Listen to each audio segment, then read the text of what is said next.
Hey, this is Kirk Hilliard. And this is Rusty Bird. This is part two. We are previewing the state regional championship games. And I've got Jason Sterling. He's the man from Dinwiddie and a big Stonebridge guy. His son played football there. And then we've got Kirk Hilliard, who his high school is still alive, Phoebus. And his son graduated from Stonebridge too. We're going to give our predictions for all of the remaining games we have not covered yet. So it won't be scores. It'll just be like, I think this team will win or that team will win. But then we're going to give you some bonus discussion, detailed information about who we think is going to win a couple of really key 3 games. So stay tuned for that. Oh, no. And we also decided that since Jay Gholson doesn't have a player of the week, he's got to go. So we voted and we kicked him off. No, that's right. Yeah. So the thing here, Rusty, is we're going to give some love to Class 1 and Class 2. So folks on here for the first time, we encourage you to subscribe to us and leave comments. You can send us messages. We've got a website called the Kirk and Byrd Show. So feel free to send us a message or through YouTube comments or whatever. And we'd love to have you tune into our show more often. So we're going to start with 1 and 2. Okay. I do want to give a shout out. There were people who have made comments on Facebook and told Kirk how wrong he is. So that's why I want to highlight that fact. Yeah, we've got a regular guy down in the 757. He does great fact checking, and he'll call us. He's like, you're not giving any love to this team or that team. And then we've had some other people. We're going to start with some predictions. Then we'll go to 3 previews. So I'll roll us right into that. And like I said, we're going to start with 1 and 2. And the funny thing is that the 1 actually has some 757 type games, Rusty, because those regions where there are some areas. What we're going to start off with is Northumberland at Essex. I like Essex in this one over Northumberland. Wanted to get y'all's take predicting Essex. Yep. Yeah. I like Essex. Okay. My opinion, Essex has a chance to win the Class 1 title. So keep an eye on it. We'll talk about that one. Alta Vista is Sussex Central. Jason, you have Sussex Central. I do. Rusty, you have Sussex Central. I've got Sussex Central. Yeah, I got family from that area, man. All right. I'm going to go with Alta Vista. Like Alta Vista. That's a great program, a lot of tradition. I know that Sussex, by the way, another load of predicting. So I just want to say I'm going to be the outlier there and go with Alta Vista. Another one is that's 81 corridor down near Wytheville. Galax at George Wythe, for you folks that don't know, these are 2 close teams. Looks like Rusty and I, brilliant minds think alike. Jason, what are you saying on this one? I got Galax in this one, guys. I think their offensive line is a little better than George Wythe's offensive line, but we'll see. Okay. I mean, it's these Class 1 teams, Class 2 teams. It's, to me, it's always about the trenches because there's a lot of running, except for the next game you're going to talk about, which is a team that throws. But typically those teams run a lot. I love their offensive line in Galax. Yeah. Okay. I agree. Prelude to what you're talking about. A great game. Rye Cove at Honeacre. Offensive scoring bunches. Rusty and I both like Honeacre. I just want to ask you real quick. Jason, you like Rye Cove, right? I do. And Honeacre can score. You guys had Matt Hatfield on a few weeks back. He was he's very high. He's very high on Honeacre. They chuck the ball around. You rarely see that at that level. I mean, they're just firing on all cylinders with the football. Defensively, though, you can score on them, and I think Rye Cove will score just enough points to be able to pull this one off. I like Rye Cove with the mild upset here, but should be a close game either way. All right, at this point, Rusty, let's move on to Class 2. Amelia County at Poquoson. We all like the Bull Islanders. And that one, definitely 757 guys here. Next one is Glenvar at Radford. Radford's a team very good, dynamic athletes there. We're all picking Radford. And then Graham, the G-men at Union, that's Wise County. and we're all taking Union, great program out in Big Stone Gap. Now we're going to do a preview here, guys. We think there's a great story. This is a game set up well. Jason, I'm going to have you talk about Riverheads at Central Woodstock. So here's the unique thing about Riverheads. I'm glad you picked this game, guys. They are the 7-time That's right. defending state champion from Class 1. They got bumped up to Class 2 this year, but count them, guys, 7 consecutive Class 1 titles going into this year. Can they get an 8-peat? Think about that. Right. That is, I mean, we've got to think about celebrating that in some way. I mean, that's just unheard of. I don't care what class you're in, who your competition is, to win 7 in a row, something, and then have a chance to do it at the next classification to get an 8th one. That's crazy. Their running back, Caden Cook Cash, they call him Triple C. He just got an offer probably 2 to 3 weeks ago from Tony Elliott and the Cavaliers. Wow. So he's going to be heading there. Their nickname is, they call him the Big Red Machine out of Stanton, Virginia. And here's what they do. They run the ball at you. Then they get back to the line of scrimmage and they run the ball at you again. Then they run it at you again. Then they run it at you again. That is their moniker. And they do it extremely well. Now, Central Woodstock, they beat Riverheads in the opener this year, 8-7. That was just a tug of war game back and forth. Nobody really wanted to budge. 2 old school, jam it down your throat type teams. I actually think the run ends here for Riverheads. Very similar score to that first game of the season. I've got Central Woodstock winning this one 10-7. And then taking the 7-time defending Class 1 champ out in their first year in Class 2. So give me Central 10, Riverheads 7.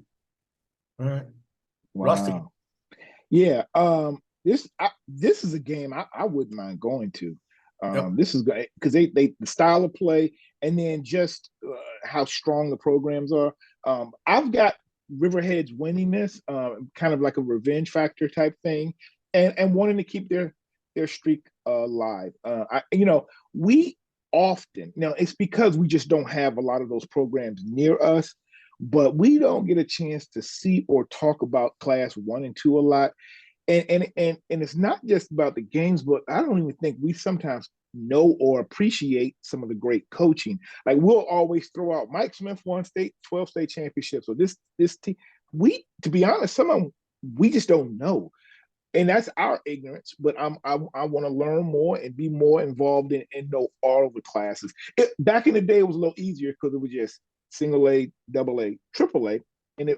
But now, like us trying the 6 classes, they're all over the place. It's probably 100 more newer schools than when we grew up. So, but I want to give love to this Class 2, and I think Riverheads comes up to Class 2 and gets another chip. Rusty, I'll just real quick, I'll come on top of that. I'm glad you're doing this because, I think a lot of times we think that level of football is 4 steps down, 3 steps down from what we're looking at. That's only in the number, man, in classification. There's a lot at the top teams in there. There's a lot of really good football that's played, man. I mean, it's not sloppy football. It's well executed, well coached, dynamic playbook coming out of some of these schools. And when they do something well, they go back to the well and they repeat it. So, Phoebus is Class 4. They were Class 3 the last couple of years, but I heard there were years they actually could have gone down to Class 2 based on enrollment. They could have gone down to Class 2, and clearly they can play some football. Yeah. Okay. Following up, guys, the rest of Class 2 is Amelia County at Gholson. All 3 of us had the Bull Islanders. And then next game is Glenvar at Radford. I'm sorry. Didn't we do this? I thought we covered these 3 games, guys. Well, we did. We did Gholson? Yeah. I didn't. Okay. Yeah, we said we all 3 have the Bull. No, it's okay. It's the same thing as me. My bad. Yeah. Because I said that Union's in Big Stone Gap and Radford's got a really good. Okay. All right. So we'll edit all that out. All right. So, Rusty, let's start another preview. Brentsville is a school that we know very well in Class 3. Got Armstrong Kennedy at Brentsville. Armstrong Kennedy is a good story. Jason, give us a little preview, and we all know about Brentsville. So I'm thinking with Phoebus now in Class 4, you talked about Rusty Phoebus moving around a little bit. I wonder if a team like Brentsville has a new level of confidence because they no longer need to get past a team like Phoebus. That's been the teams that's knocked them out the last 2 years in the playoffs. So I'm thinking I'm thinking Brentsville in their head now thinks they can win a state title here. We saw them overpower Kettle Run twice recently. I know Kettle Run was banged up in that last game, but I'm not sure it would have mattered, to be honest with you, Kirk. On paper, I think Brentsville pops out over Armstrong when you look at it, but don't be fooled. This is not one of those Armstrong teams of years past, right? I caught some tape on these guys. They are very physical. I think in years past, we might have used the sentence that, hey, Armstrong has guys that play football. This year, they've got football players, and there's a difference, right? Yep. So their last winning season for Armstrong was 10 years ago. Their head coach, a guy by the name of Jeremy Pruitt, not the Jeremy Pruitt that coached at Tennessee, different Jeremy Pruitt. He's a Virginia State alum, so he's got that local connection when he went to college there in Petersburg. He's a great X's and O's guys, but I think it's very important to highlight something else here because we don't always talk about the community work that coaches do. This guy is invested in the community. He does meals for underprivileged families in the Churchill area. He's got a reading program for young kids. He's connected with another program I read about called the Kings in Action, which mentors and guides young men on proper etiquette and formal attire. How can you not root for a guy like that, that's spending that kind of time, in the community trying to help young people along? I think Brentsville pulls this game out, but Pruitt and his guys won't go down easily. Give me Brentsville 30, Armstrong Kennedy 20, but absolutely stand up and applaud Coach Pruitt and Armstrong Kennedy for what they're doing. Yeah. I will say up front, I believe Brentsville will win this. And part of it is along the lines of what you're saying, Jason. I remember I was at the regional final game last year when Brentsville won, and they knew that next week they were playing Phoebus. And everybody was just kind of like, yeah, we won. We're going to give it our best shot. Yep. Not that they didn't think they could win, but they were like, and because you got to remember, at that point, they had, just 3 weeks before had blown out Oscar Smith. They were on a roll. They had beaten them the year before. So I think having that weight of Phoebus being off them, and a lot of us just didn't think they would be able to beat Kettle Run, and they beat them twice in 3 weeks. I think their confidence is going to be soaring. Much love for the Armstrong program. 2 years ago, guys, they were 0-9. Yep. 0-9. And this year, they lost to TJ in the first game, but they won the second game. And so that bit of revenge factor, I think we kind of maybe slept on the fact that it was a close game against TJ the first time. So I like Brentsville to win this, but I am really looking forward to seeing Armstrong over the next couple of years. Yep. All right. Oh yeah, and I don't know. So if I'm picking the score, I've got Brentsville 35, Armstrong 17. Okay. All right. Coach White, Caleb Alexander, Nico Orlando. You don't want me to do this because every time I picked against you, you win. I'm picking Brentsville here. Very impressed with Brentsville after seeing them down at Kettle Run. And I think that top to bottom, they are very good. And like our guy Jeremiah Davis says, confidence is a drug. And that is definitely out there. That title's out there. And someone that they could see on the other side is a Newport News team going down to Lafayette. Heritage defeated Hopewell. It was an upset. And this is going to be a game. I like Lafayette in this one. I think Derek Gurley Jr. is a great player down at Heritage, but I've got Lafayette. How about you guys? I've got Lafayette. So I have a cousin who's a guidance counselor at Heritage, and her son played there. And she got on me for not picking Heritage the other day.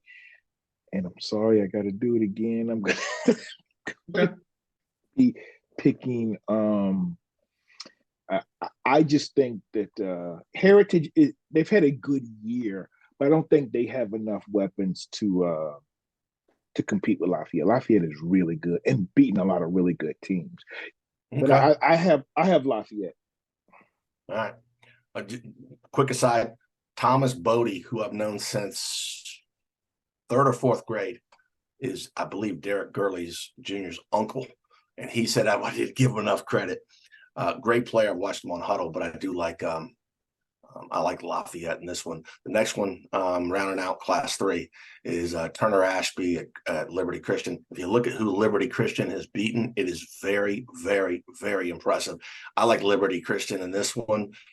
You guys, I believe, concur with me on that one. Yep. Everybody likes Liberty Christian. Yeah. Okay. And so on the other side of the draw, Brentsville, with that, with that confidence, you're going to have to earn it. Because you got great teams like that on the other side of the draw. All right, rounding out Class 3, we've got William Byrd at Magna Vista. Guys, we all got Magna Vista in this one, don't we? Yep, I do. Yeah. I'm doing my reverse Byrd thing.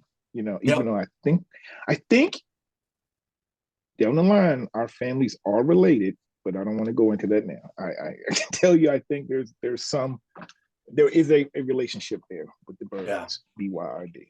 Okay. So the last game that we're going to preview, we're going to 4.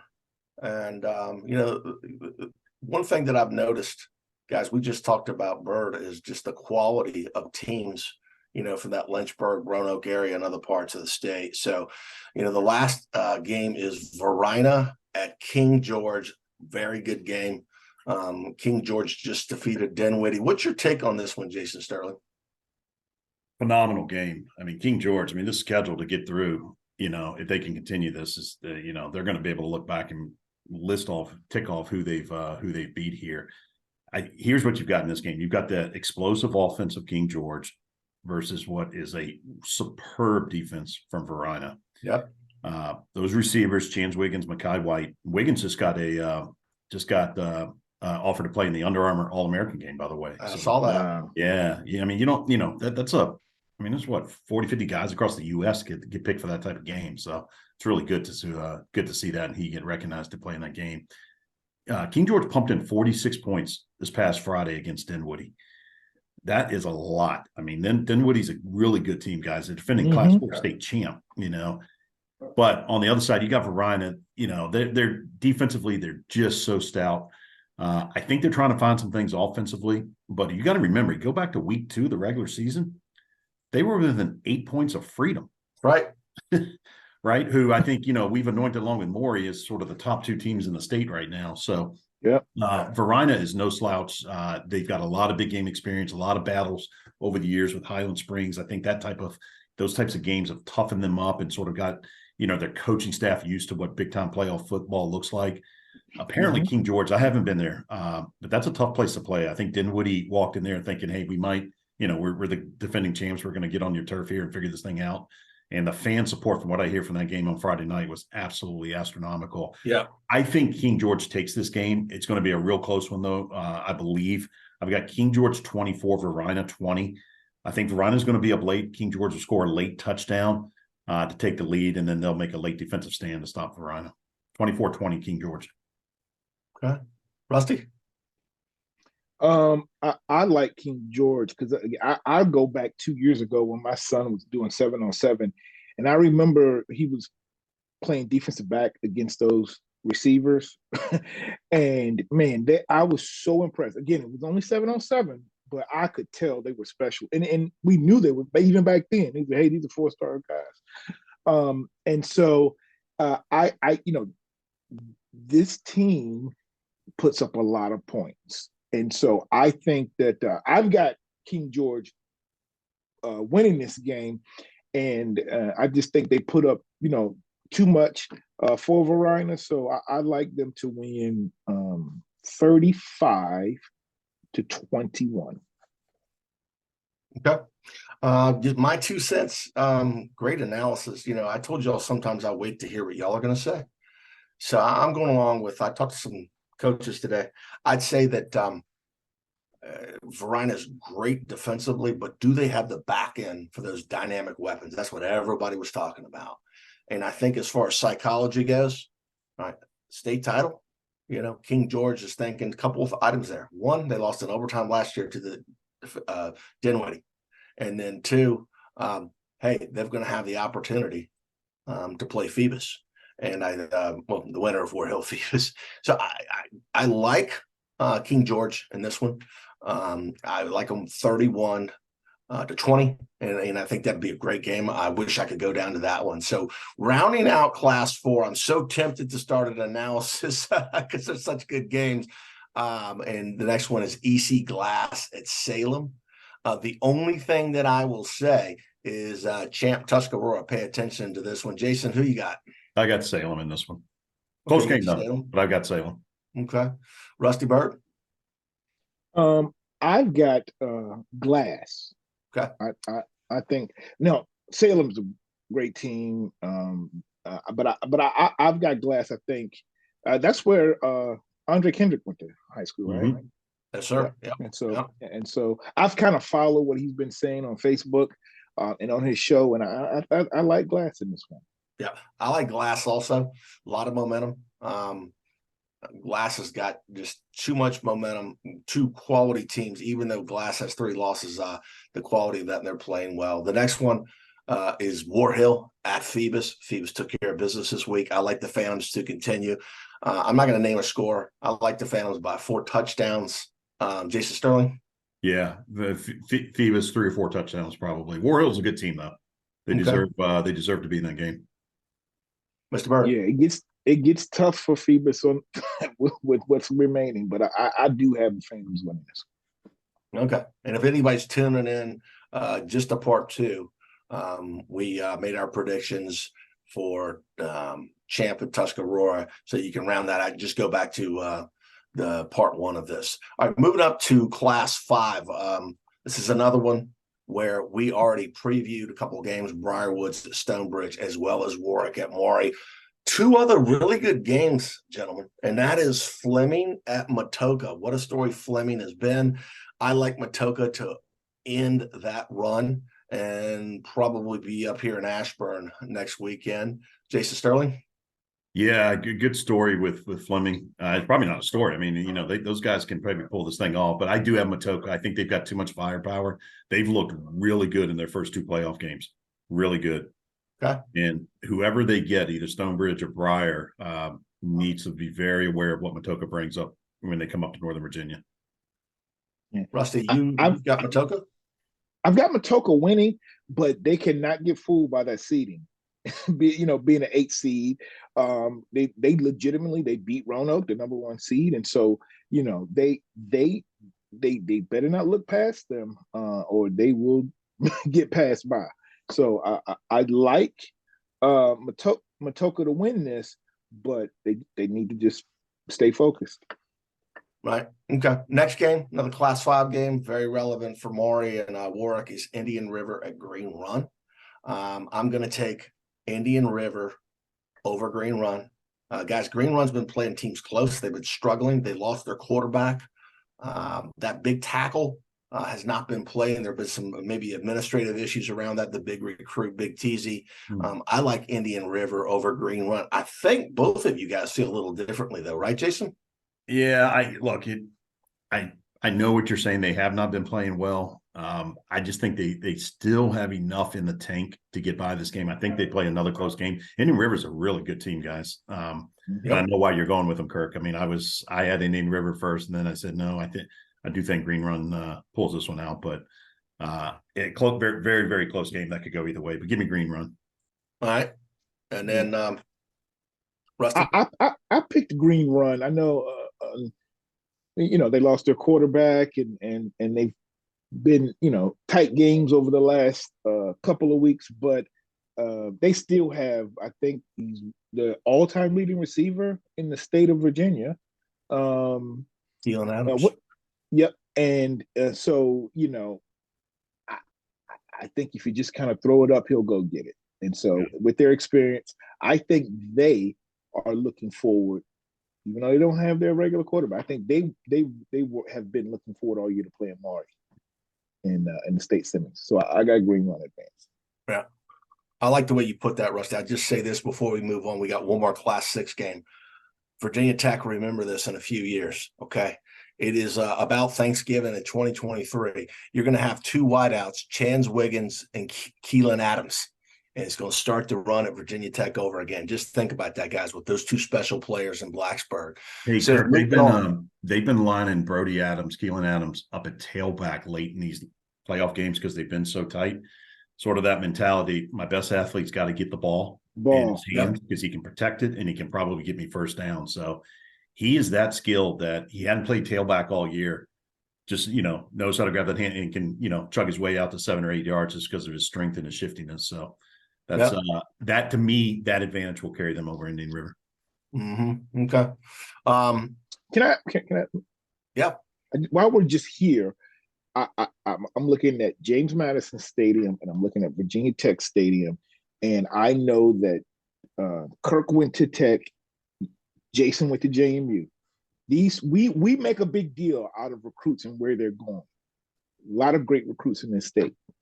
You got these two receivers going to Virginia Tech, but let me ask you, Jason, is Virginia Tech still the program to be the kids desire to go to? Because JMU is balling. So is Liberty. But when we say Virginia Tech, does it mean the same? I think it'll get back there, but currently the state right now, it may very well be James Madison. I mean, College Game Day had 26,000 people there on Saturday morning, guys. I mean, that's a record, all-time record for College Game Day. They've been doing that for 30 years going to cities, guys. And to have, Little Harrisonburg, Virginia, it's the third time they've been there, right? They've never been to Charlottesville. Right. They've been to Blacksburg, obviously, before when Tech was in their heyday. I think it'll shift. I mean, a lot of this, I think, is the coaching, right? And I think you got to get Brent Pryor, Tony Elliott, the two major schools, some time. But Signetti and JMU, I mean, they've got this thing going on. I mean, it's sort of us against the world. Obviously, no postseason play right now for them. So there's a lot of people jumping on that bandwagon. I think they're getting exposure. Schools getting exposure to them. Think about this. If they had somehow been able to get a bowl game, that's hundreds of thousands. If it's a New Year's Six bowl, that's millions of dollars into the school. What that would do for an athletic program like Madison. Yep. Another show we could talk about that. I'd love to come back on and talk a little more about that. Let's do it. I want to do that. Yeah, I definitely do. And I told you that. I will say this. Go ahead, Kirk. I just can chime in before we're going to round out with Fairfax at Lake Braddock. So everybody out there in eastern Fairfax County, just hang tight because we have a lot of Hokies. I would say this.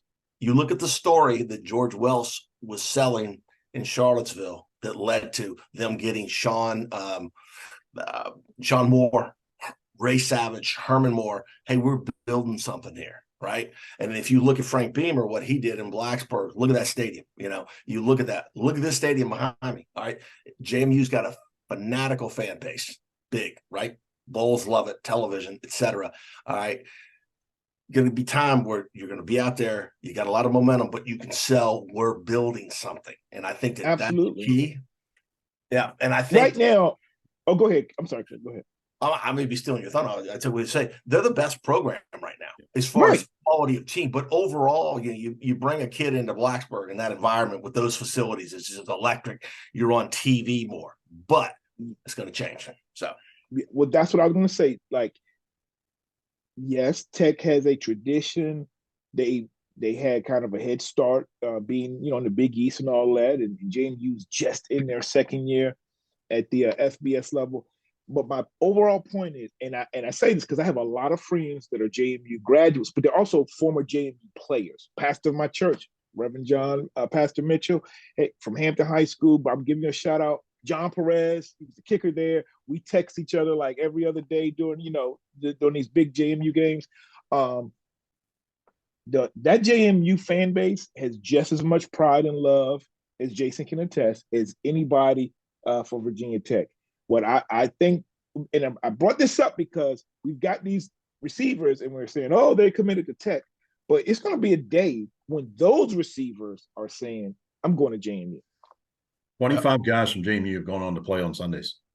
Yep. It's obviously not as many as Tech or UVA, but it's also not 6. I mean, that's a big number. So JMU has done it through the transfer portal, okay? And they've been able to get a lot of good athletes coming in from other schools. I want them to be able to get those Virginia recruits and get them to stay. They got a roadmap, but again, let's do something on this because ODU has had a similar roadmap, but I think JMU is more well positioned, and I think that they're going to be attracting definitely more, and that's very relevant to all the people that watch this show, because we got parents as well as high school players, and JMU is becoming more and more. Let's move on to Lake Braddock, but I will say this: here locally, JMU is always around. Man, they are here, and here. Now, you past programs like Central Woodstock on the way, all those great teams in Winchester just on the right here. And then you ask the JMU people here, hey, when I go see my kids, it's an hour and 45 minutes, just 2 hours. So it's a great situation. So we're going to finish up with a great game, and that's Fairfax at Lake Braddock. Rusty, you just talked about that environment there. I've got Lake Braddock in this one all the way, and we're talking about a great looking to set up, things in the future. Who do y'all like in this one? I'll go ahead. I like Lake Braddock in this one. Kirk, I think they're the more explosive team, but Fairfax just beat South County about 24 points on Friday night. Yep. It's one thing to go out and beat South County. It's another thing to sort of put the game away, early fourth quarter. I mean, that's I think we were all a little shocked at that score when it came in. I don't think Rusty, were you at that game? No, you weren't at that game, were you? I was at Lake Braddock. Yeah. Okay. I was at Lake Braddock, and when the score was announced, they lost it. I know. So Fairfax, again, another team that's improved as the season's gone along, right? I mean, they had a real tough injury there, different things that they've had to try and work through, but I do think Lake Braddock's got too much offensive firepower, and like you said, that fan base of there's a reason the word fan is in fanatic. They are crazy, and I think they'll help carry them to victory. Yep. Yeah. Okay. Yeah, I agree. I think Lake Braddock will do it, but I'll give Fairfax credit. I've talked about the program and the coach, and I said, "Hey, coach, do it." I want to see. I don't have a lot of faith in what Fairfax could do this year. Especially after the loss of some great players last year. I think that Lake Braddock will hold on, will win this. They beat them head to head earlier this year, 21-9. But both teams have continued to improve and grow. I think this game will be similar, but it'll be close. It'll be probably another 12-point game, but I think it'll be more like 28 to 17. Yeah. So we're all picking Lake Braddock. Before we close out for a state semifinal, this region, I believe, will be going to the Highland Springs, Manchester. Is that correct? Yes. The winner of Fairfax Lake Braddock. Yes. Yes. And that's setting up for something very good. And Madison Westfield's winner will go to the Freedom Battlefield winner. Yep. And I just want to say something. When it comes to these, I told you all a Fairfax team can win the championship. Okay, but I've also noted that the two toughest districts in the state, the Concord and the Patriot, they've got 4 teams, those 2 in each, that are in the finals. I just want y'all to remember that. These districts are very, very strong. All right. I'm sorry. Teaser here. If you're saying that, which one is more likely of these 4 teams left? Let's just say that we're going to go with our picks. We're going to go with Lake Braddock and James Madison. Which one of those 2 are more likely to win the state championship, Mr. Byrd? I would say Lake Braddock. Okay. Sterling, Jason? I would say Lake Braddock, and only because I think they could survive one more round. I'm not sure Madison gets by, if they win against Westfield. I don't see them getting by Freedom. So if somehow they can get to the last game, at that point, you've only got to win one more game. So that's the reason I'm sort of going with that theory. Like I said, we all have been talking about Highland Springs against Freedom, but what if it's Madison against Lake Braddock? 2 Fairfax. That was a semifinal for the last, I don't know how many years, but that would be funny. That's interesting, because it's funny that you say that. I would take Lake Braddock also, because I think at the highest level, if those 2 teams faced each other, but I think that if for some reason, I think if James Madison was able to face Was it Freedom? I don't think Madison could beat Freedom. I mean, that's the whole thing. I don't think Madison could beat Freedom, but I could see Lake Braddock beating, the winner down there. So there we go. Last factor I want us to be able to cover and discuss is uniforms. We can just do it with Class 6. These are all teams we've seen. So Westfield, Madison.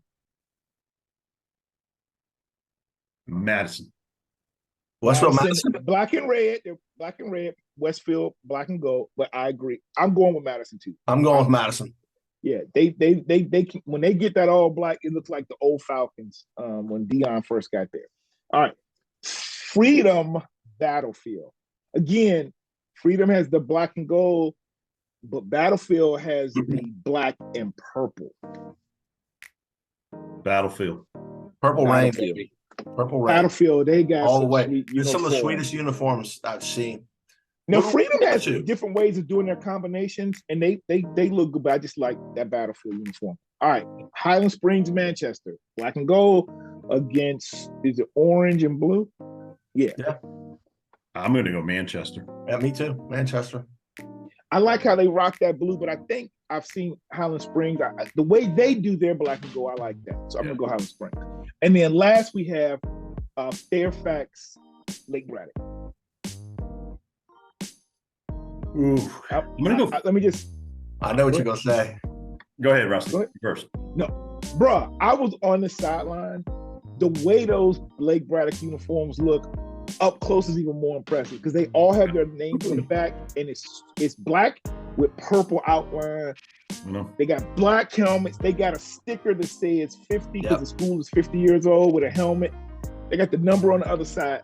Yo, those Lake Braddock uniforms are dope. Yeah, I mean, I'm leaning Braddock as well. Okay. I would take Lake Braddock, but only when the black is dominant. I'm not a big Minnesota Vikings, Menchville Monarchs. I would normally go with the classic uniforms. I would go with Fairfax, but that's one of the coolest uniforms I've seen this year in Lake Braddock. So there we go. Hey, you guys will have to do a top 10 uniform in the state. Get people to chime in and say, hey, here's a picture of this team from so-and-so and just see. Now leave a comment. Leave a comment there at the end if you want us to do the best uniform. That'd be a good one. So, I got the last challenge of who you think's going to win. Of the 8 teams remaining, we've had Lake Braddock's coach, we've had James Madison's coach, we've had Manchester's coach, and we've had Freedom's coach. We didn't get Battlefield. We had Battlefield coach. We get Coach Bills in basketball. Who, based on this, that means we would have, and I'm saying they're going to win just because they were on our show. So that we'd have Madison advancing against Freedom, and then we'd have Lake Braddock against Manchester. And so then that could be our Final Four, the Kirk and Byrd Final Four. And after that, it doesn't matter. Yeah. All right. Coach Kyle Simmons, you need to come on. And I know Coach Hatfield will come on. Great guy, man. Very, very nice. I've met him. So there we go. We'll get that out there. All right. So look, thank you all for joining, and we really appreciate the love you guys have been giving us. And we're going to keep trying to put these shows out sooner. We keep having very strong guests like Jason Sterling. You just know your stuff. You bring a lot to this episode. You make us look, again, professional. But we're going to have to also get into some of the college discussions. So look, for Jason Sterling, Kirk Hilliard, this has been part 2 of the regional finals preview. Kirk and Byrd Show is out.